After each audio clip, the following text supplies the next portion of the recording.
Hi, everybody. Uh, I'm Alan, and this is Carrie, and we are a married couple with a 32.5 year age gap. Uh, we have done a series of programs for you to help you manage your age gap relationship and talk about how to get the most out of it and enjoy life and fend off critics and deal with stresses and issues that come with being an age gap couple. Yes, and today we're back with a new episode. Today is episode 39, and we're going to be talking about healthy boundary setting. And by the way, we I feel like we always start with an apology that we end up going quite a few weeks between episodes, but it's just really a symptom of our busy lives, but we don't want to neglect our age gap communities. We want to keep this going. It's just that we end up usually having a few months between each episode. And we have our little kitty here today. He's So being a little if yes, obnoxious. if the video is jiggling a little bit, He's you know, on the it's table. thanks to this little monster. So I actually think this will probably be our last video of the year. We're recording this in November 2022. Happy So, holidays! yeah, but we did want to say hello and maybe offer some support before this holiday season.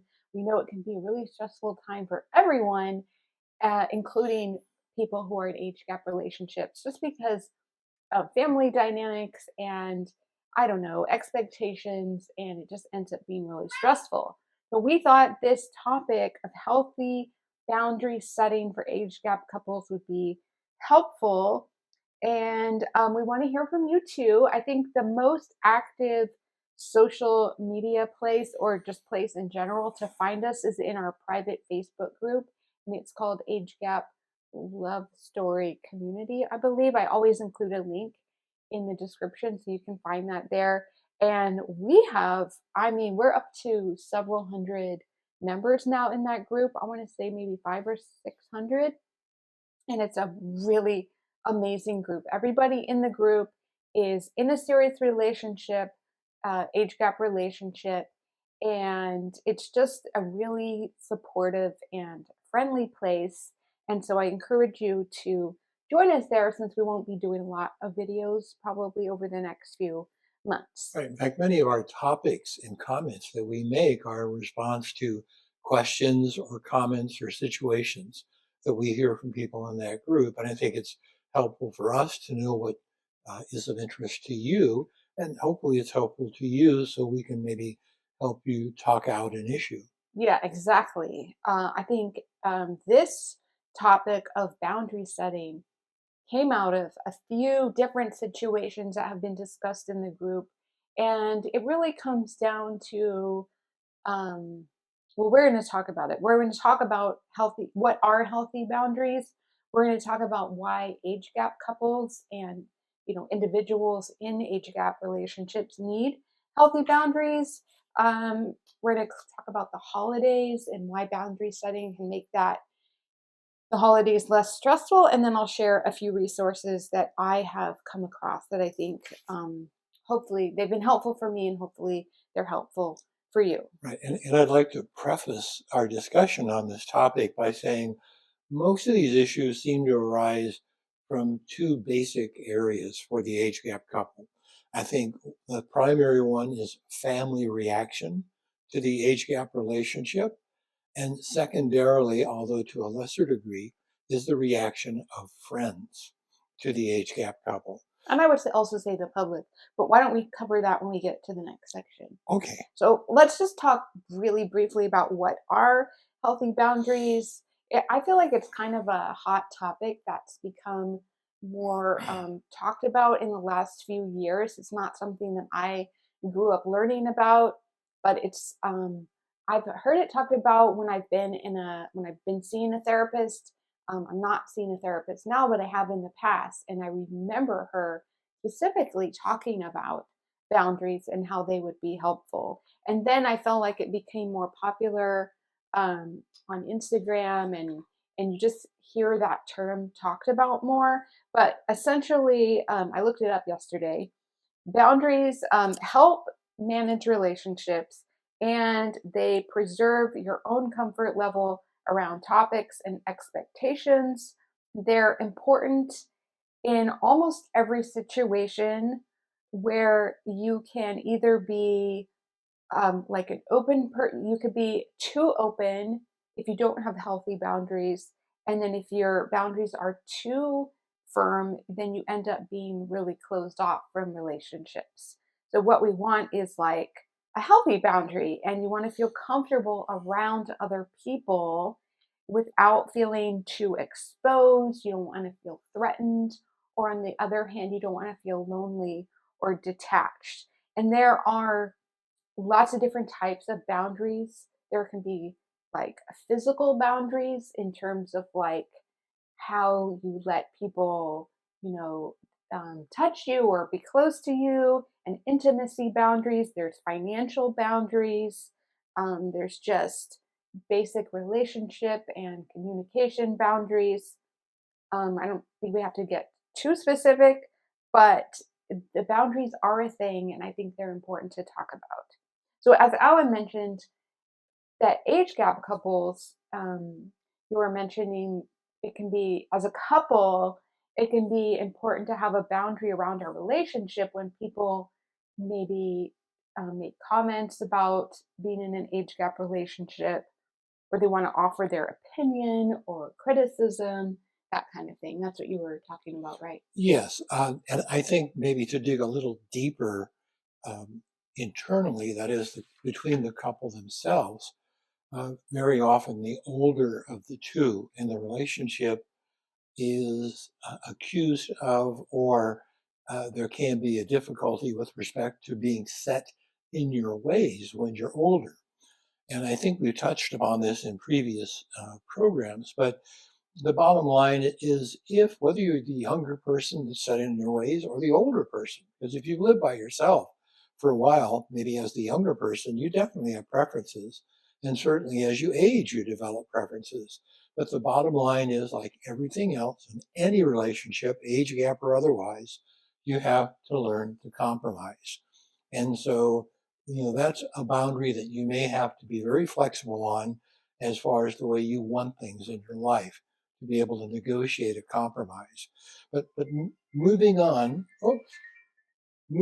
to the issue of how you deal with the external boundaries as far as family or friends are concerned. Uh, I just want to say you cannot please everybody in your life. The most important thing is to please yourself.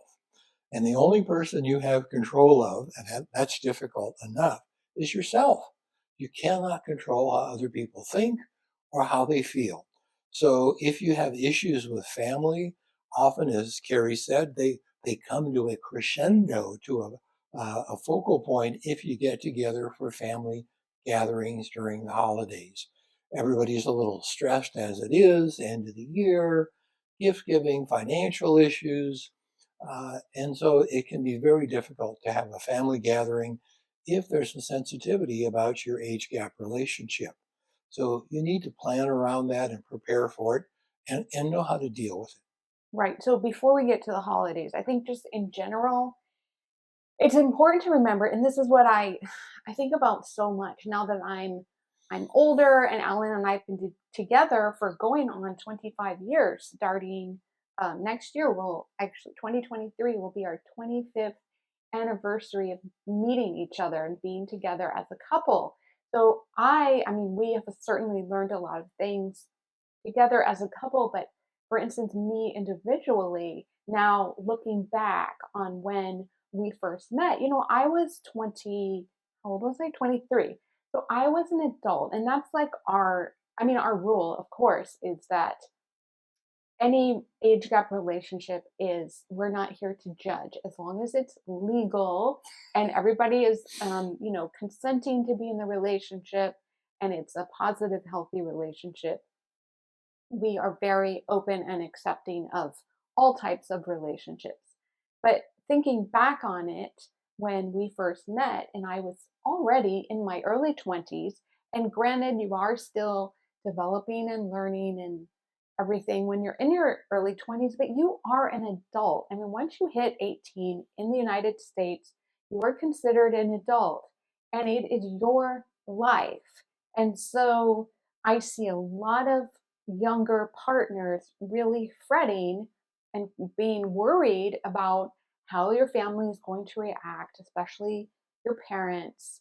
But the bottom line is, it is your life, and you're an adult, and that is a boundary to realize, you are an individual person. Just imagine yourself with like a bubble around you, and that is your self, that you are an individual. You get to make your own decisions.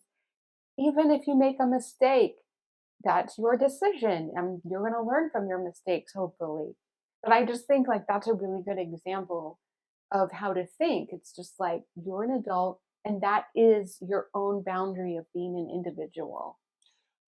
And I think an important consideration also is how do you address, shall we say, criticism or sharp advice from family or friends? And then, although it's kind of a simplification, I say there's two basic ways to do it. One is you can be confrontational, where you get into a very animated discussion with the other party.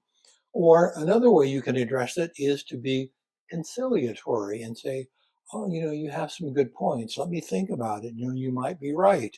And then you go and do what you want to do. But you've avoided a confrontation. The other person is not angry. You haven't become angry. And you've walked away with an understanding of what they think is best for you. It doesn't mean that you have to follow their advice or instructions, but it does avoid a confrontation, and it does maybe allow a relationship to continue, whereas if it were a confrontation, it wouldn't. Right. And we do have a few other episodes. We have one specifically talking about talking to your family and friends about your relationship. And I think we went through some examples of how to deal with the criticism in that episode. It's, from way back, it's probably like episode 12 or 8. It's really early on, so you can go back and look at that. But yeah, I think Alan makes a really good point that you, setting a boundary in your mind of like that you're not going to get into an argument with somebody, that is a perfect example of a boundary. And I wanted to share an example because one of the first or one of the people I look to the most is a therapist on Instagram, and I bought her book, which I think is a best-selling book, and it's called Set Boundaries, Find Peace. And it's an excellent book. Her name is Nedra Tawab, and I can link to her Instagram. She has some really great posts, and I actually took a screenshot of one because I know it can be kind of hard. Like you can have it in your mind that you're not going to get in a confrontation with somebody, but she posts some actual examples of what you can say in different situations, and I have saved so many of them on my phone. And this one I took a screenshot because I thought it was really helpful. And if you're getting ready to go to an event, or you're going to talk to somebody who you think is going to give you pushback, so to speak, you can have these in your mind, or maybe even have them in front of you. For example, she just posted this one recently called 7 Ways to Respond to a Mean Comment. And here's some of the ones that you can say. And this is an example. These are examples of boundaries. Without being confrontational, you're being assertive, you're being firm, but you're not being confrontational. So if somebody says something rude to you, like let's say about an your age gap relationship, I don't like the way you said that. I want, let's see, I don't like that one. I want to make sure I'm responding appropriately. Can you clarify what you meant? That felt mean. Don't speak to me that way. I think that I really like that one.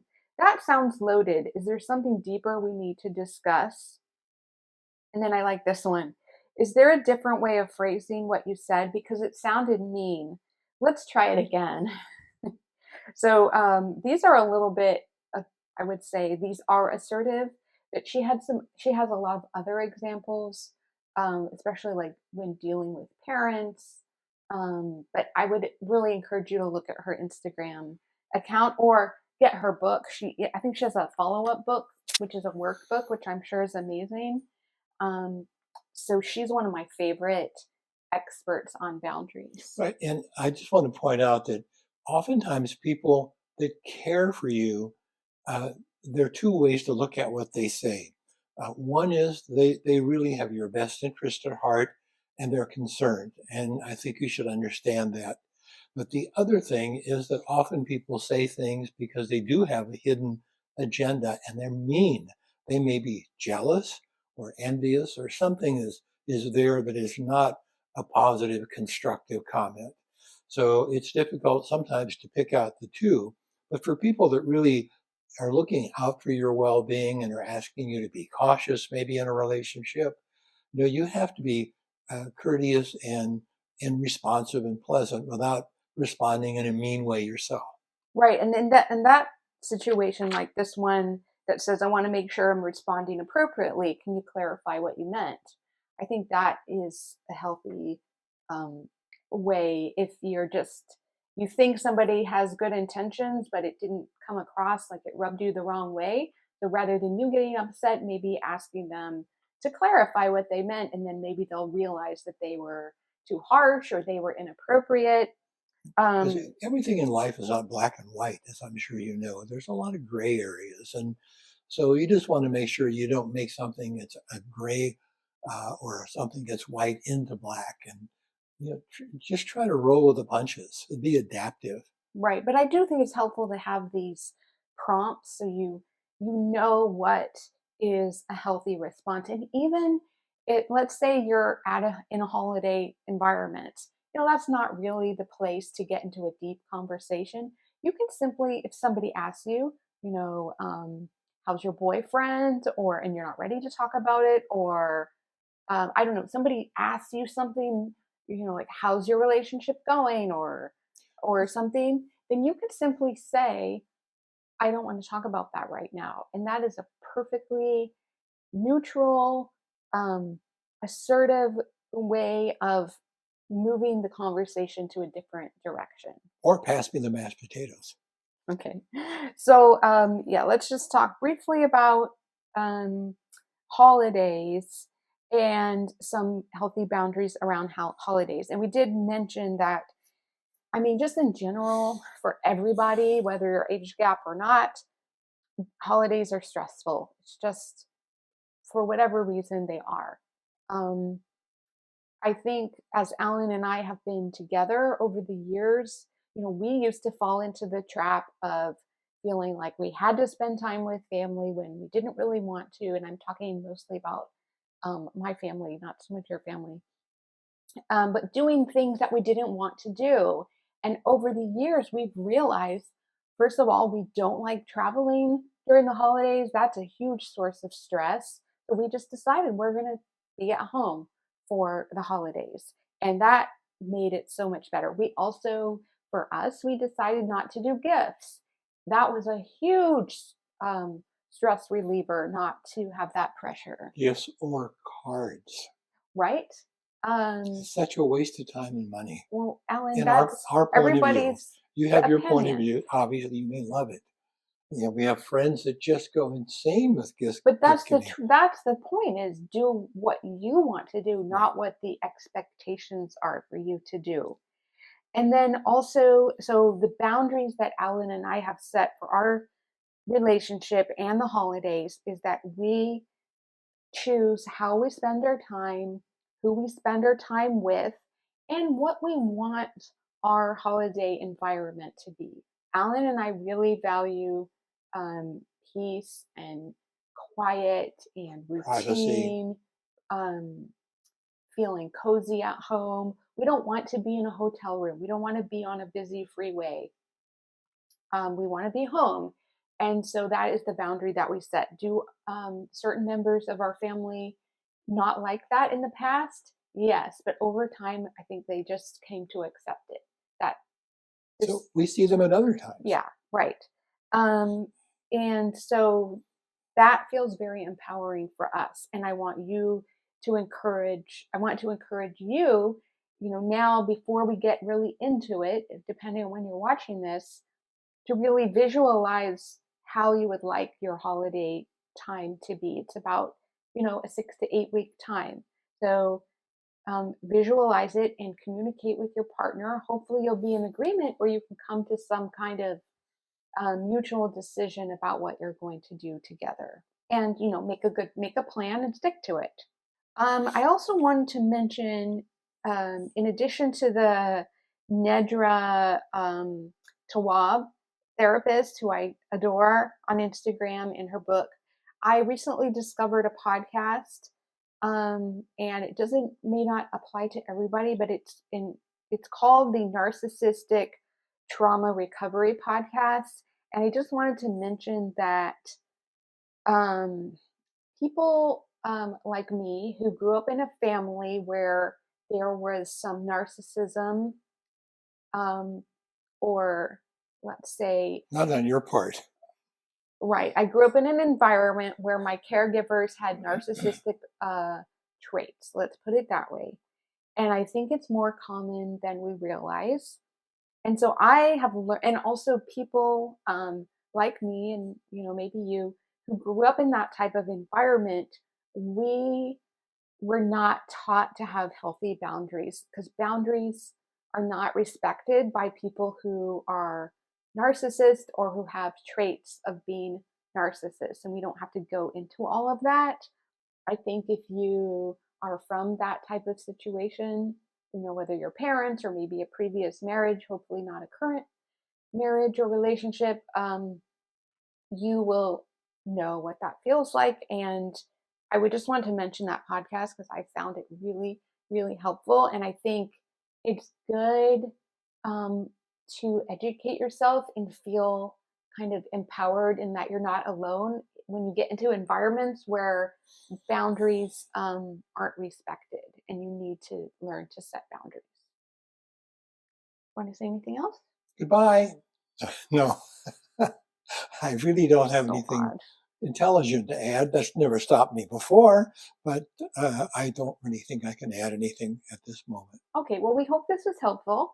And we do want to wish you a very happy holiday season. Yes. We do plan to have more episodes in 2023. It just might take us a little bit of time to get going. I am going to be relaunching my YouTube channel, which is at Clean Eating Kitchen. I would love if you came and followed me over there, because I am going to be more active there. And then, I've mentioned this before, but my full-time business and job is my website, Clean Eating Kitchen, and then doing like the social media and the videos, the YouTube for that channel. And that's where I make revenue. And actually our age gap stuff, so far we've not monetized.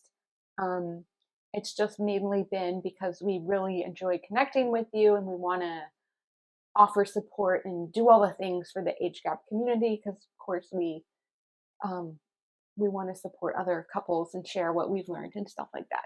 So, but it kind of takes a back seat to the money making activities, and I'm sure you can understand that. We do like to eat. Yeah, we like to pay our bills. But as far as a wish for the holidays, I know it's a little early depending upon when you're watching this, but irrespective of how this year, 2022, went for you, whether it was a good, bad, or whatever, I sincerely hope that 2023 is a much better year for all of us, and that I wish you the best of health and happiness and prosperity and Love, yes, and all the good things. We love you all, getting and emotional. we'll see you next year. Take care, everyone. Bye.